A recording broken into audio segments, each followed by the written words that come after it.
A family of four, two young children and their parents were traveling on the road. 4 பேர் கொண்ட ஒரு குடும்பம், 2 குழந்தைகள் மற்றும் அவர்களின் பெற்றோர்கள் சாலையில் பயணித்தனர். It was around 1 a.m. Suddenly their car broke down.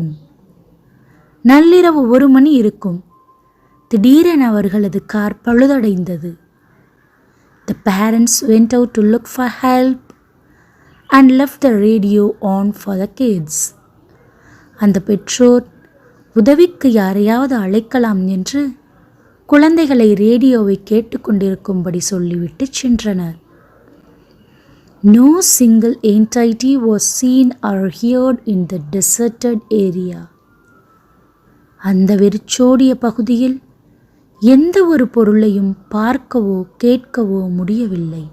No hooting of owl, no nest note, even perching of birds on the branches. ஆந்தையின் கூச்சல் இல்லை, கூடுகள் இல்லை, கிளைகளில் பறவைகள் கூட இல்லை. Just a sheer amount of silence. வெறும் அமைதி மட்டுமே நிலவியது. At that time, the young boy asked his sister for an urgent pee. அந்த நேரத்தில் சிறுவன் தன் சகோதரியிடம் அவசரமாக சிறுநீர் கழிக்க வேண்டும் என்று கேட்டான். Deep down her inner self told her, definitely someone else domicile. அவளது உள்ளம் ஆழமாக அவளிடம் சொன்னது, நிச்சயமாக வேறு யாரோ இங்கே இருக்கிறார்கள். But they slowly opened the car and went outside. ஆனால் மெதுவாக காரை திறந்து வெளியே சென்றனர். He completed his business and immediately went into the car. சிறுவன் வேலை முடிந்ததும் வேகமாக காரில் ஏறிக்கொண்டனர். And they turned off the AC as they were feeling gushing cold and chills. மேலும் அவர்கள் பனி மற்றும் குளிர்ச்சியை உணர்ந்ததால் ஏசியை அணைத்தார்கள். So they just covered themselves with the blanket and lie down in the car.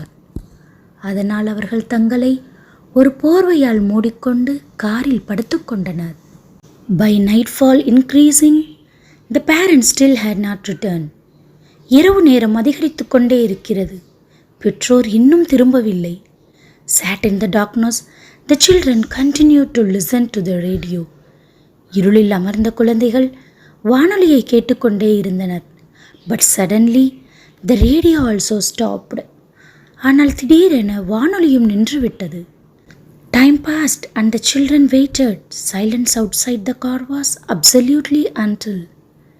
நேரம் கடந்து விட்டது. குழந்தைகள் காத்திருந்தனர். காருக்கு வெளியே படு பயங்கரமான நிசப்தம் நிலவியது. Suddenly they heard knocking on the car roof above them. திடீரென்று அவர்கள் கார் மேற்கூரை மீது யாரோ தட்டும் சத்தம் கேட்டார்கள். கிளங்க் கிளங்க் கிளங்க், டம் டம் டம். The knocks grew louder and faster. தட்டும் சத்தம் மிக அதிகமாகவும் வேகமாகவும் கேட்டது. டஃப் டஃப் டஃப், டம் டம் டம். Unable to bear it any longer, the children opened the car door. அதற்கு மேல் பொறுக்க முடியாமல் குழந்தைகள் காரின் கதவை திறந்தனர். Only the oldest dared to turn to see the source of their fear. அவர்களின் பயத்திற்கு காரணமானதை பார்க்க மூத்தவள் மட்டும் துணிந்தாள். On top of the car was bouncing 2 objects. காரின் மேல்கூரையின் மேல் 2 பொருட்கள் குதித்து கொண்டு விழுந்தன. What is that? என்ன அது? The heads of the children's parents. அது அந்த குழந்தைகளின் பெற்றோரின் தலைகள்.